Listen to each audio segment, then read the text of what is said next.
नमस्कार किसान साथियों। मचान विधि से लौकी की खेती एक ऐसी खेती है ना जिसको अंडर एस्टिमेट किया जाता है और इसके बारे में उतनी चर्चाएं नहीं होती जितनी कि इस खेती से मुनाफा हो जाता है। अब मचान विधि से लौकी की खेती हालांकि किसान बंधु जुलाई के महीने से शुरू कर देते हैं, कुछ किसान बंधु जुलाई में करते हैं, कुछ किसान बंधु अगस्त में, और सितंबर से लेकर के अक्टूबर तक भी कुछ छोटे मोटे किसान इसकी खेती करते हैं।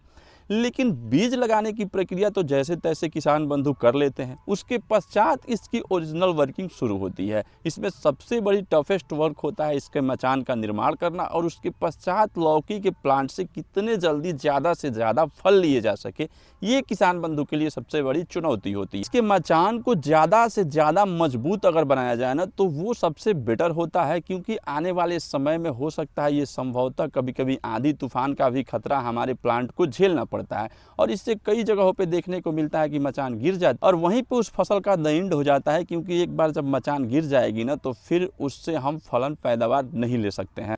अब मचान बनाने की प्रक्रिया में सबसे ज़्यादा अगर खर्चीला कोई चीज़ होता है तो वो बम्बू होते हैं, बांस होते हैं। 8 बाई 8 फीट या फिर 10 बाई 10 फीट की दूरी पे मजबूत बांस का खंभा तैयार करके वहाँ पे लगाया जाता है और उसके ऊपर भी बांस की पट्टियाँ दी जाती है और इसके बीच के गैप को भरने के लिए रस्सियों का सहायता लिया जाता है। रस्सियाँ हल्की भी होती है, मजबूत भी होती है और रस्सियों का वजन ज़्यादा नहीं होने के वजह से मचान हमेशा मजबूत रहता है।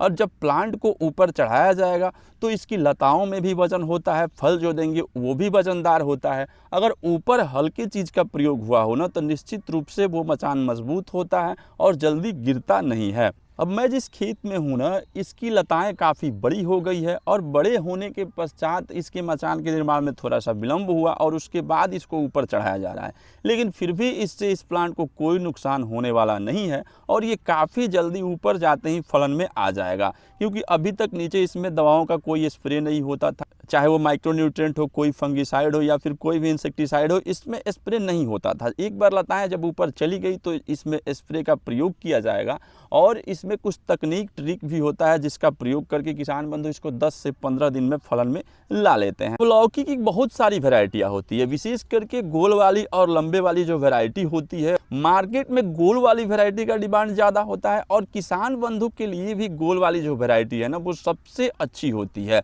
सबसे अच्छी क्यों होती है? इसका फलन थोड़ा लेट से शुरू ज़रूर होता है, लेकिन इसकी ड्यूरेशन काफ़ी ज़्यादा होती है, काफ़ी लंबे दिनों तक ये फलन देती है। रेट भी इसको मार्केट में बढ़िया मिलता है और लंबी वाली लौकी की अपेक्षा अगर बात करें ना तो 5 से 6 रुपये हमेशा इसका रेट ज़्यादा होता है। वहीं लंबी वाली लौकी जल्दी फलन में तो ज़रूर आती है, लेकिन उसका ड्यूरेशन कम होता है, जल्दी ही ख़त्म हो जाती है और मार्केट में उसका रेट भी गोल वाली लौकी की अपेक्षा कम होता है। इसीलिए किसान बंधु के लिए गोल वाली जो वैरायटी है ना वो काफ़ी सूटेबल है। लोग गोल वाली वैरायटी को ज़्यादा पसंद करते हैं और जल्दी उसको खरीद लेते हैं। अगर थोड़ा सा भी एफर्ट लगा करके लौकी की खेती की जाए ना तो एकड़ में 2.5 से 3 लाख रुपए किसान बंधु इससे आमदनी ले सकते हैं। खर्च की अगर हम बात करें ना तो लौकी की फसल में काफ़ी कम खर्च लगता है, इसके बीज में भी कम खर्च लगता है। मचान बनाने के निर्माण में आप जितना ज़्यादा खर्च कर सकें, उसके अलावा इसमें खाद खल्ली का प्रयोग भी काफ़ी कम होता है और इंसेक्ट भी इसमें कम आते हैं, उसके वजह से दवाओं का खर्च भी किसान बंधु को काफ़ी कम लगता है। तो कुल मिलाकर के अगर शुद्ध मुनाफे की बात करें ना तो सबसे ज़्यादा लौकी की प्लांट से शुद्ध मुनाफा हो सकता है। कहीं कहीं पे लौकी की खेती निमाटोड्स के वजह से काफ़ी ज़्यादा प्रभावित हो रही है, जड़ों में गांठ बन जाते हैं और हमारे प्लांट सूख जाते हैं। निमाटोड्स, जहाँ पे निमाटोड्स की इशू हो वहाँ पे किसान बंधु को वेलम प्राइम नाम की बायर की एक दवा आती है, जिसकी 1 ml 1 लीटर पानी में प्रयोग करके उसका ड्रिंच करने से ना निमाटोड्स पे काफ़ी जल्दी नियंत्रण पाया जा रहा है और ये काफ़ी अच्छा वर्क कर रही है निमाटोड्स पे। तो जहाँ भी आपको इस तरीके की इशू दिखाई दे वहाँ पे वेलम प्राइम 1 ml 1 लीटर पानी में मिला करके ड्रिंच करें। अगर इंसेक्ट की बात करें ना तो लौकी की खेती में ज़्यादा इंसेक्ट का खतरा नहीं होता है, फिर भी 1-2 कीट है जो इसको परेशान करती है। सबसे ज़्यादा परेशान करने वाली इसकी जो कीट है ना, ये जो प्लांट का मुंह होता है ना, यहाँ पे आप देख सकते हैं इसमें आपको थ्रिप्स का अटैक होता है और ये इसको चौक कर देती है, बढ़ने नहीं देती, इसका ग्रोथ धीमा हो जाता है। इसके रोकथाम हेतु, कंट्रोल हेतु किसान बंधु फिप्रोनिल और एसिटामिप्रिड का प्रयोग करते हैं।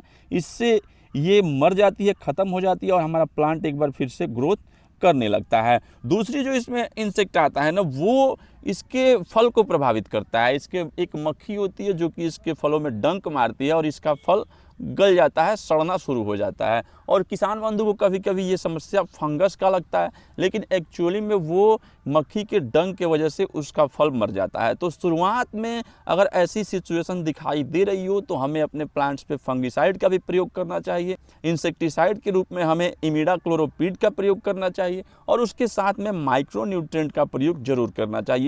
इस 3 स्प्रे की मदद से शुरुआती दिनों में हम अपने प्लांट को अच्छा ग्रोथ भी दे सकते हैं, अच्छी लाइफ दे सकते हैं। इसके साथ साथ इंसेक्ट पे कंट्रोल पाया जा सकता है और फल फूल का झड़ना भी कम हो जाएगा। और लौकी की फसल में कोई भी दवा का हम स्प्रे करते हैं ना, उसका रिजल्ट हमें काफ़ी क्विक देखने को मिलता है। लौकी की फसल अक्टूबर, नवंबर, दिसंबर, जनवरी तक काफ़ी तगड़ी फलन देती है और इस दौरान अगर हमें प्लांट में कोई भी किसी भी माइक्रो न्यूट्रिएंट का या फिर किसी भी खाद खली की कमी दिखाई देती है ना, तो हम इसके जड़ों में दे करके और उसकी पूर्ति कर सकते हैं।